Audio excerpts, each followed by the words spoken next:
হাদিসের কিতাবের 144 নম্বর হাদিস।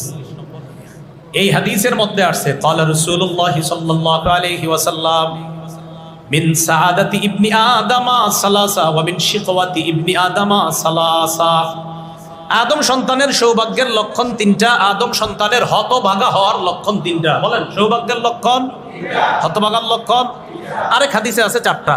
সৌভাগ্যের লক্ষণ চারটা, হতভাগা হওয়ার লক্ষণ চারটা। তো যেহেতু হাদিসে চারটা আছে তো বেশিটাই কই আমরা, কি বলে? এক হাদিসে আসছে তিনটা, আরেক হাদিসে চারটা। তো তিনটা শোনা ভালো না চারটা? চারটাই শুনি আমরা। চারটা কি কি? এক নাম্বার আল মারআতুস সালিহা, নেককার নারী। দুই নাম্বার আল মাসকানুস সালিহ, ভালো বাড়ি। তিন নাম্বার আল মারকাবুস সালিহ, সচল গাড়ি। সচল গাড়ি মানে ভালো গাড়ি। তাহলে নেককার নারী, ভালো বাড়ি, ভালো গাড়ি। চার নাম্বার আল জারুস সালিহ, নেককার প্রতিবেশী। কোন ব্যক্তির যদি নেককার নারী থাকে, সুন্দর একটা বাড়ি থাকে হালাল টাকায়, এটি তো সুন্দর বাড়ি মানে হালাল টাকায়। তিন নাম্বার ভালো একটা গাড়ি চলার মতো আরামদায়ক চলতে পারে। চার নাম্বার ভালো একজন প্রতিবেশী। রাসূল বলেন আমি তোমারে দুনিয়াতে সৌভাগ্যবান পুরুষ বলে ঘোষণা করলাম। আর চারটা বিষয় হতভাগা হওয়ার লক্ষণ।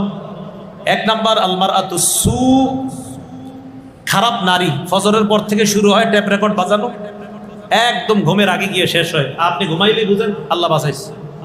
কথার কথা, আমাদের মা বোনরা যেন এমন না হয়। এক নাম্বার খারাপ নারী।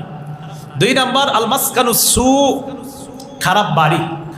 তিন নাম্বার আল মারকাবুস সু, অচল গাড়ি। চার নাম্বার আল জারুস সু, খারাপ প্রতিবেশী। তাহলে হতভাগা হওয়ার লক্ষণ কয়টা?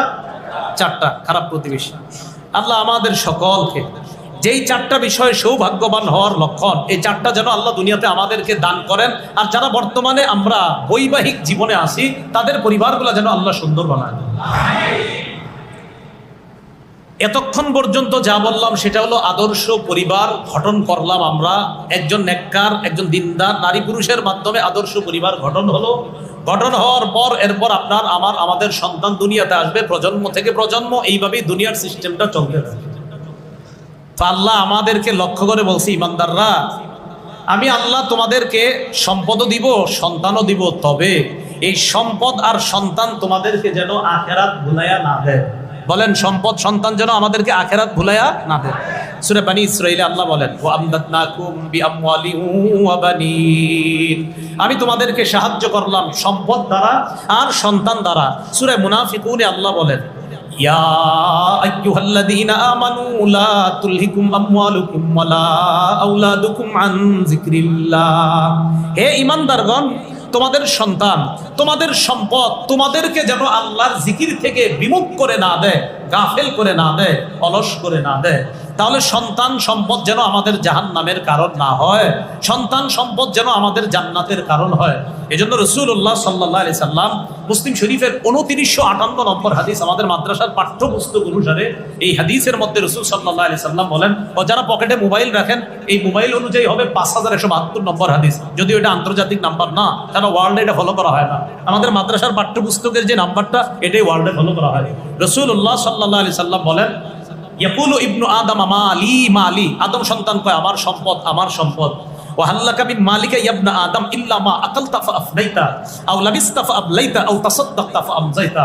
আদম সন্তান কয় আমার গাড়ি, আমার বাড়ি, আমার 10টা দোকান, আমার 20টা দোকান। এটা বইলেন, কিন্তু এখন থেকে এইভাবে বইলেন আমার 5টা বাড়ি সাময়িক সময়ের জন্য। এমনি কই কি বলবেন? নাকি আপনি চিরস্থায়ী বাড়ি 5টা? কেউ কইতে পারলে বলেন, আমারে লেখা দেন যে হুজুর আমি চিরস্থায়ীভাবে এই 5 বাড়ির মালিক। মানে আপনি মরবেন না আর কোনোদিন এরকম লেখা দেন। এরকম যদি 5টা বাড়ি 5টা গাড়ি আছে তো বইলেন সাময়িক সময়, কারণ আপনি মারা যাওয়ার পর আপনার ছেলে সন্তান মেয়েরা এটার মালিক হবে, আর মারা যাবে নাতি নাতনিরা হবে, আর মারা যাবে পরবর্তী প্রজন্ম। রাসূল বলেন আদম সন্তান কয় আমার সম্পদ আমার সম্পদ। আদম সন্তান তোমার সম্পদ তো মাত্র 3টা। বলেন আমাদের সম্পদ কয়টা? হাল্লাকা ইবনা আদম মিন মালিকা ইল্লা মা আকালতা ফাআফনাইতা, 1 নম্বর তুমি যা খাইলা শেষ করলা, 1।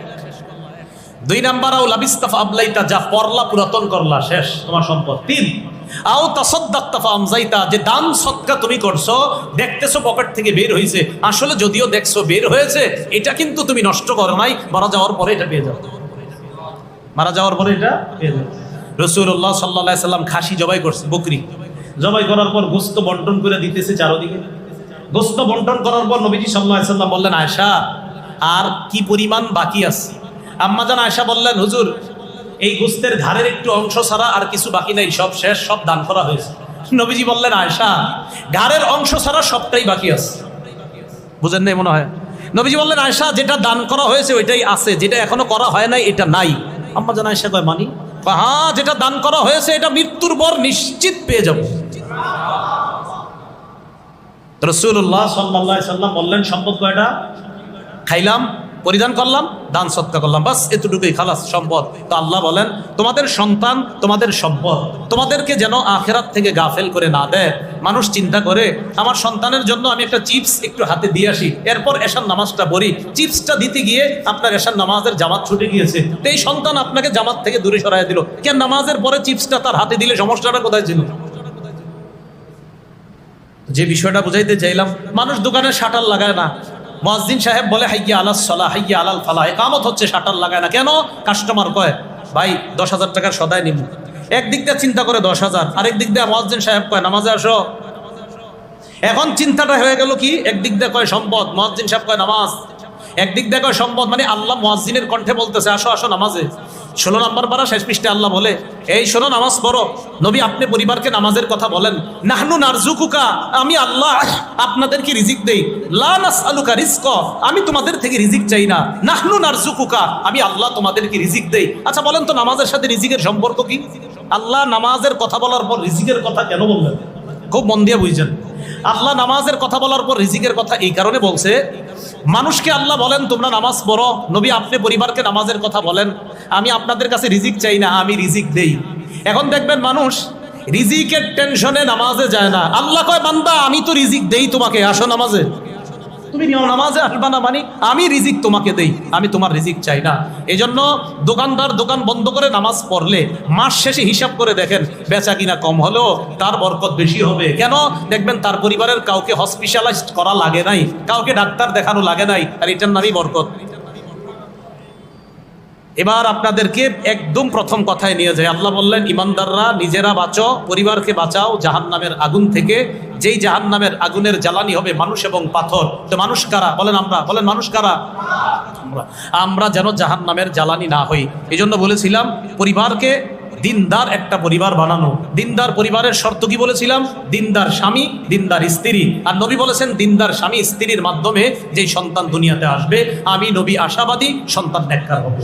আল্লাহ পাক রব্বুল আলামিন আমাদের সকলকে যে কথাগুলো বললাম শুনলাম আদর্শ পরিবার গঠন করার জন্য আল্লাহ আমাদের সকলকে আদর্শ সভ্য পুরুষ এবং মা বোনদেরকে আদর্শ সভ্য সতী নারী, সতী মেয়ে হওয়ার তৌফিক দান করেন।